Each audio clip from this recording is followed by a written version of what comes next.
Hey there everyone, LoneWolf360 here, back again for another video. So there's one thing which I found to be pretty interesting or pretty surprising once I thought about it. It probably has to be about how there's like a million different video game genres out there. But then if there's one thing which just feels like it's heavily lacking, it probably has to be the genre of mecha games. Because honestly, I feel like the idea of piloting a giant robot and just being a complete badass is just such an easily translatable idea just to put into a video game. Yet despite it sounding really cool, it's something that's barely ever been utilized, and most games that have come out that tried to do it are mostly old or have just fallen so much into obscurity that people don't know it. For example, there's a few times where I've talked about Titanfall on this channel and whatnot, and chances are is that if a Titanfall 3 were to drop nowadays, people wouldn't even know what the fuck a Titanfall is, because a lot of people just associate whatever Titanfall is with Apex Legends and so on and so forth. So in all fairness, I do feel like it's kind of hard being a mecha fan outside of the whole anime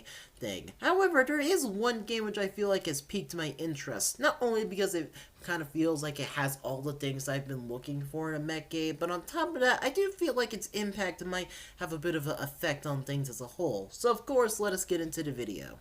So the game in question that I'm talking about is a little title by the name of Armored Core 6 Fires of Rubicon. And you're probably wondering, Lone Wolf, what the fuck is a Armored Core? And second of all, how did we get to number 6? And this is the part where your boy Wolfie explains everything to you. So of course, let us begin.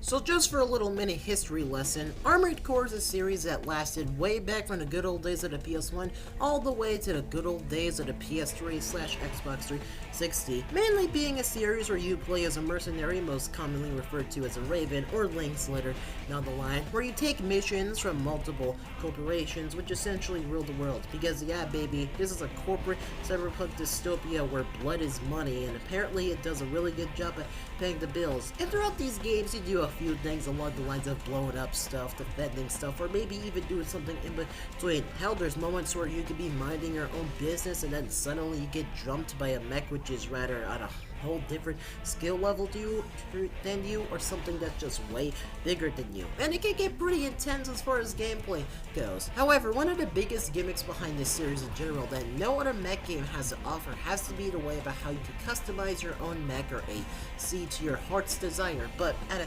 cost, because everything in this game, and I truly mean everything, costs money. Whether it be individual body parts, weapons, ammo, fuel, generators, you name it. Everything costs money in this game. And if you're not the type of pilot that can really keep up with the game, well, you're gonna end up in debt and you're not really gonna have a good time. Though, like any From Software game, sure, the games are challenging, but they're not impossible to beat. And by the time that you get to the ending of the game, you could have a mech which is pretty geared up and is pretty decked out when it comes to the amounts of weapons and damage that it can take along with given. So of course, now that we're done with that, how about we get back into the play?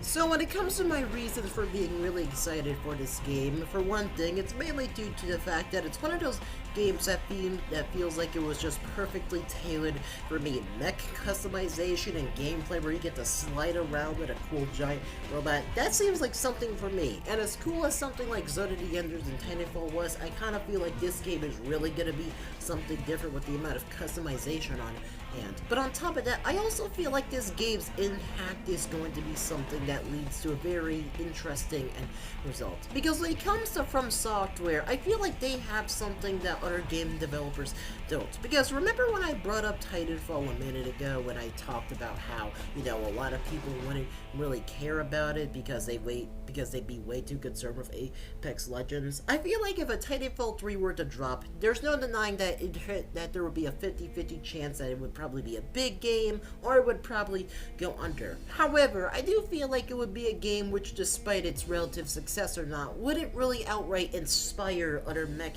games or games similar to it, outside of the whole movement shooter thing. But when it comes to From Software, when it comes to them and their impact, it's truly something different. Just look at the amount of Soulsborne games that have dropped in the past few years, whether from the AAA space or from the indie space. Yeah, and that's all because of From Software managing to make this thing that seemed relatively niche on paper into something huge. And considering the fact that they've managed to do this special thing to where a lot of people don't even know what the fuck Armored Core is, but are still willing to go try it out truly says something and speaks to the quality of their work. So who knows, maybe if this game manages to do well, and I mean very well, it might do something special by outright inspiring other games similar to it, or just bringing back certain mech games in general. Granted, I'm not trying to say something dumb like, oh, it's gonna outright revive games like Titanfall or Zone of the Enders or Front Mission or whatever other franchises out there, but I do feel like it might have a bit of an interesting impact in the end